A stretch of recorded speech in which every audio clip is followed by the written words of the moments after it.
आज हम सीखेंगे पैंट में प्लाज़ो में पॉकेट लगाने का आसान तरीका। पैंट हो या प्लाज़ो दोनों में एक ही मेथड से हम पॉकेट लगाते हैं। तो चलिए स्टार्ट करते हैं। बहुत ही आसान तरीका। पॉकेट की कटिंग कर ली है। पॉकेट की लंबाई हमारी 13 इंच पे रहती है। नीचे की चौड़ाई 7.5, ऊपर की चौड़ाई 6 6.5 तक रखते हैं। ठीक है, मैंने पॉकेट की कटिंग बहुत बार बताई है। यहाँ से आपको सिलाई करनी है नीचे की ओर से। पॉकेट की कटिंग नॉर्मल जैसे करते हैं वैसे ही करनी है। अक्सर कमेंट आते हैं मैम पॉकेट अटैच कैसे करना है। अब इस पॉकेट को सीधा कर लेंगे। ध्यान रहे पॉकेट में जो सिलाई लगाई है वो बारीक लगानी है, ज़्यादा बड़ी नहीं लगानी है, वरना आपके पैसे निकल के चले जाएंगे। तो यहाँ पे एक डबल स्टिच लगाना है, मतलब डबल सिलाई लगा देनी है सीधा करके। अब इसे पैंट के पार्ट पे जोड़ेंगे। तो फ्रंट पार्ट लेने हैं, उसका आसन जॉइंट कर लेना है पहले। पैंट के फ्रंट पार्ट के आसन जोड़ लेने हैं सिलाई लगाकर।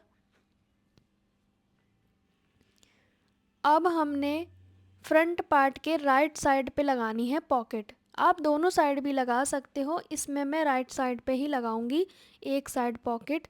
यहाँ पे सीधी साइड से हमने छोड़ा है 2.5 इंच इस तरह से, क्योंकि ये 2.5 इंच हमारा बेल्ट में चला जाएगा जब इलास्टिक डालेंगे ना उसमें।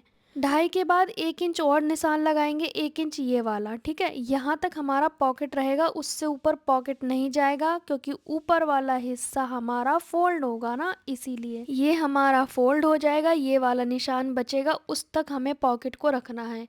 ठीक है, अब पॉकेट को हम रखेंगे इसके ऊपर। ध्यान रहे हमारी सीधी साइड है ऊपर की ओर पैंट की। अब खुला भाला पॉकेट का भाग खुली वाली साइड पे रखेंगे इस तरह से। ठीक है, पॉकेट पे भी निशान लगाएंगे। ऊपर से 1 इंच छोड़ देना है पॉकेट पे। फिर हमने 5.5 या 6 इंच का गैप रखना होता है, हाथ वगैरह चला जाए पॉकेट में इजीली। तो 5.5 भी ठीक रहता है, 6 भी ठीक रहता है। ठीक है, तो मैं यहाँ पे 5.5 6 के बीच में ही रखूँगी, इससे ज़्यादा नहीं रखूँगी। अब इसी शेप में आपको सिलाई लगानी है। इस पॉकेट का नीचे का हिस्सा हटा देना है इस तरह से। ध्यान से देखें, ये पॉकेट ऐसे है, इसका नीचे का हिस्सा हमने हटाना है ऐसे करके। सिर्फ ऊपर वाला हिस्सा ही हमने जोड़ना है पार्ट में। पैंट का जो ऊपर वाला हिस्सा है वो तो 2.5 इंच फोल्ड हो जाएगा। नीचे वाला निशान है उस पे हमने पॉकेट को रखा है, उससे ऊपर नहीं जाना चाहिए पॉकेट। अब हमने सिलाई लगा देनी है। सुई को नीचे करेंगे, कोना बनाएंगे। ठीक है, इस तरह से कोना बनेगा ये। वापस सुई को नीचे घुमा के एंड कर देंगे। कोना बनाने का रीज़न ये है कि हमें इस पर कट लगाने हैं। कट नहीं लगाओगे तो ये इस तरह से फोल्ड नहीं होगा। कट लग गए हमारे। अब कट ऐसे लगाने हैं कि सिलाई ना कटे। अब हमने इसके ऊपर एक पक्की सिलाई लगा देनी है। ठीक है, इस पर एक पक्की सिलाई लगानी ज़रूरी है फिनिशिंग के लिए। कोना बनाते जाएं, जैसा ये कोना है ना वो निकल आएगा ऑलरेडी इस तरह से।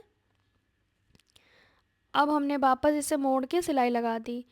अब इसे उल्टी साइड से आप देखेंगे, ये हम पॉकेट का ऊपरी हिस्सा पहले बंद करेंगे। जो पॉकेट ये वाला है ना, इसे बंद कर लेंगे। वैसे भी ये नेफे के अंदर चला जाएगा तो ये दिखेगा तो है नहीं, तो हम इस पर एक सिंपल सिलाई लगा लेंगे। ठीक है, अब साइडें जॉइंट करनी है पॉकेट की। कैसे करनी है ध्यान से देखें, बहुत अच्छे से समझना है। यहाँ पे जो पॉकेट का गैप है उसकी दोनों साइड, ये जगह है ना पॉकेट की, इन्हें बंद करना है। बस गैप को छोड़ेंगे, दोनों साइड की जगह को बंद करना है। ये हमारा गैप है। इस तरह से हमने यहाँ पे सिलाई लगानी है थोड़ी सी दूरी में। फिर हमारा गैप आ गया। अब उसके बाद नीचे की ओर सिलाई लगानी है यहाँ पे। इससे पॉकेट की साइड जुड़ जाएगी। ठीक है, ये हमारा पॉकेट अटैच हो गया। आप पैंट में प्लाजो में बहुत आसान तरीके से पॉकेट अटैच कर सकते हो। अब ये पॉकेट हिलता रहेगा ऊपर वाला, तो ये हिले नहीं, उसके लिए हमें क्या करना है, एक रफ स्टिच लगा देंगे ताकि हम जब इलास्टिक डालें तो ये हिले डुले नहीं। इसीलिए एक रफ स्टिच लगाना है। और यहाँ पे कोई झोल नहीं आना चाहिए। पॉकेट थोड़ा तिरछा जाएगा ऊपर की ओर, क्योंकि साइड की कटिंग तिरछी है तो वो जाएगा, उसका आपको टेंशन नहीं लेना है कि तिरछा क्यों जा रहा है। ये हमारा पॉकेट अटैच हो गया। उसे ज़बरदस्ती सीधा नहीं करना है, जैसे कि आप देख सकते हैं तिरछा जा रहा है ऊपर का हिस्सा। यहाँ पे नेफा फोल्ड हो जाएगा तो हमारा जो पॉकेट है वो अंदर फिक्स हो जाएगा, मतलब अंदर गुम हो जाएगा ऊपर की ओर से। साइड से हमारा पैंट का पॉकेट जो है वो रेडी हो गया। जब आप इस पे दूसरा पार्ट जॉइंट करेंगे तो गैपिंग को छोड़ के करना है। देखा आपने कितना आसान तरीका है पैंट में पॉकेट लगाने का। कैसा लगा तरीका कमेंट करके ज़रूर बताएं।